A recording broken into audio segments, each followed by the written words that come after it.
मैं निदान शब्द पर थोड़ा सा प्रकाश डालूं।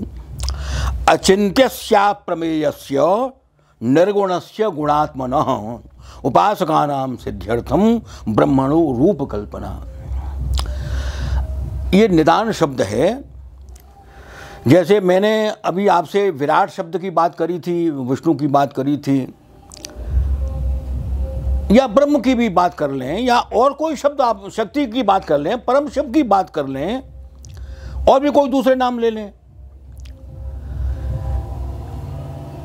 जिस प्रकार का आज का वातावरण बन गया है ना, कि वे ये समझ बैठे हैं कि भारत में चिंतक हुए ही नहीं। जो चिंतक हुए वो सारे रूस में हुए, या जर्मनी में हुए, या इंग्लैंड में हुए, या अमेरिका में हो रहे हैं। सच बात तो ये है कि इस प्रकार की धारणा मनुष्य विरोधी है। उनको मालूम ही नहीं है कि वो क्या कह रहे हैं। एक तरफ समानता की बात कर रहे हैं और दूसरी तरफ कह रहे हैं कि नहीं, वो मनुष्य कुछ दूसरा है और यहां का मनुष्य कुछ तीसरा है। मनुष्य के शब्द में, मनुष्य के संबंध में इतनी बड़ी भ्रांति उनके चिंतन में है, लेकिन उनको खबर नहीं है इस बात की कि वदतो व्याघात जो उन्होंने कहा है, उन्होंने अपने सिद्धांत का खंडन स्वयं ही कर दिया, किसी दूसरे की जरूरत नहीं पड़ी। जब उन्होंने कहा कि चिंतन करने की क्षमता केवल रूस के कार्ल मार्क्स को, लेनिन को, जर्मन के मार्क्स को है, या दूसरे जो व्याख्याताओं को, विचारकों को है, तो उन्होंने मान लिया कि भारत का मनुष्य पूर्ण मनुष्य नहीं है, कुछ कम मनुष्य है। उसने वो चिंतन नहीं किया। उसने देखिए, परिवेश की भिन्नता को हम स्वीकार करते हैं। हम इस बात को स्वीकार करते हैं कि भारत बहुसंस्कृति वाला, बहुआनुवंशिकता वाला देश है। जितनी आनुवंशिकताएं, जितनी संस्कृतियां, जितनी बोलियां, जितनी भाषाएं यहां हैं, मुझे नहीं मालूम है कि उतनी भाषाएं किसी दूसरे देश में भी हो सकती हैं, या इतनी आनुवंशिकताएं किसी दूसरे देश में हो सकती हैं जितनी यहाँ हैं। कदम कदम पर कितना भेद है इस पर, इस बात को मैं मानता हूँ। लेकिन जो यहाँ का विचारक हुआ, यहाँ के विचारक ने बार बार उन भेदों को, अरे हम तो अभेद की विद्या की बात कर रहे हैं, अभेद के सिद्धांत का प्रतिपादन कर रहे हैं।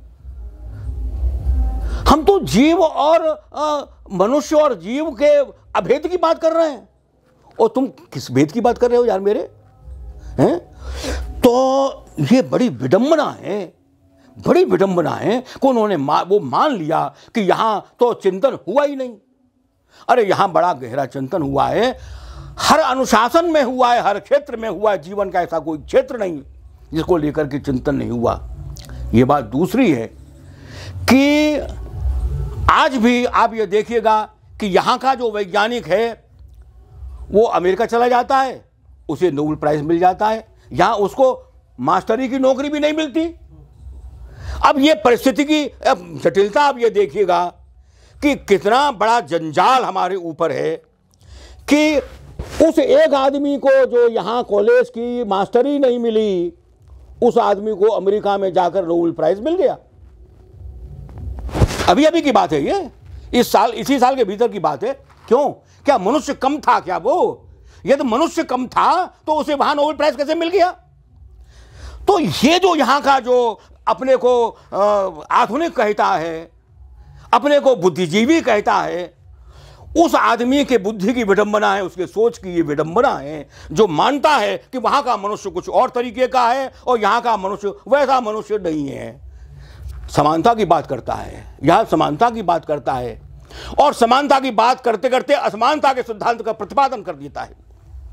इसको कहते हैं वदतो व्याघात। जो उसने कहा है वो उसने दूसरे वाक्य में उसका खंडन कर दिया उसने। सच्चाई ये है कि इन सारी भिन्नताओं के बाद जो विचारक हुए, उन्होंने उन दायरों को तोड़ा। और सच्चाई यह है कि क्रांति का माने यह नहीं है कि सिंहासन पर बैठने वाला बदल गया।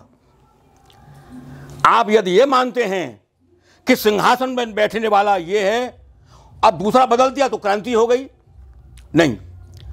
सिंहासन पर बैठने वाले से क्रांति नहीं हुई, आदमी के सोचने का तरीका बदला, अपनी आदमी के जिंदगी जीवन शैली बदली, आदमी का समूह विस्तृत हुआ, आदमी का समाज बड़ा हुआ, उसका नाम क्रांति है। जहां सोचने का तरीका बदल जाए, वस्तु को देखने की दृष्टि बदल जाए, सामाजिक संबंधों में गहनता आ जाए, अपरिचय परिचय में बदल जाए, जहां राग की प्रतिष्ठा हो जाए, जहां प्रेम की प्रतिष्ठा हो जाए, जहां मर्यादा की प्रतिष्ठा हो जाए, उसका नाम क्रांति है। जीवन शैली का बदल जाना। बुद्ध क्रांतिकारी नहीं था, महावीर क्रांतिकारी नहीं था, शंकराचार्य क्रांतिकारी नहीं था, गुरु नानक क्रांतिकारी नहीं थे, कबीर क्रांतिकारी नहीं थे, महात्मा गांधी क्रांतिकारी नहीं थे। क्या बात करते हैं आप क्रांति का मतलब नहीं जानते हैं। आप खूनी क्रांति को क्रांति समझते हैं, आप क्रांति को नहीं जानते। महत् परिवर्तनम क्रांति ही, उस क्रांति उस महत् परिवर्तन को कहते हैं जहां हमारा जो दृष्टिकोण है, हमारा जो विचार पद्धति है, हमारी जो जीवन शैली है, और सबसे बड़ी बात हमारा समाज विकसित हो जाए। कबीलों का जीवन था, आज राष्ट्र जीवन है। वो कबीले यदि सामाजिक परिवर्तन न हुए होते, यदि सामाजिक क्रांतियां न हुई होती, तो ऐसा संभव ही नहीं था। तो यहां विचारक हुए, लेकिन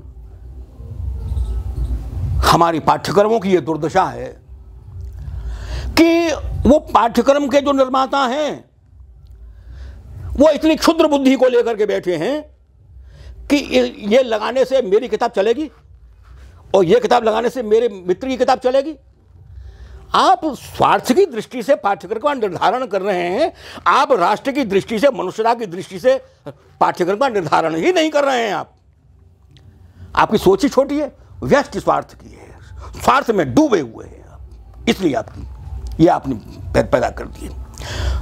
तो जो भारतीय विचारक हैं, भारतीय विचारकों के सामने विराट स्पष्ट था। तो उन्होंने कहा कि जो अचिंत्य है, जो अप्रमेय है, जो निर्गुण है, हम उसको कैसे परिभाषित करें, कैसे बताएं, किस प्रकार से समझाएं, किस प्रकार से व्याख्या करें उसकी।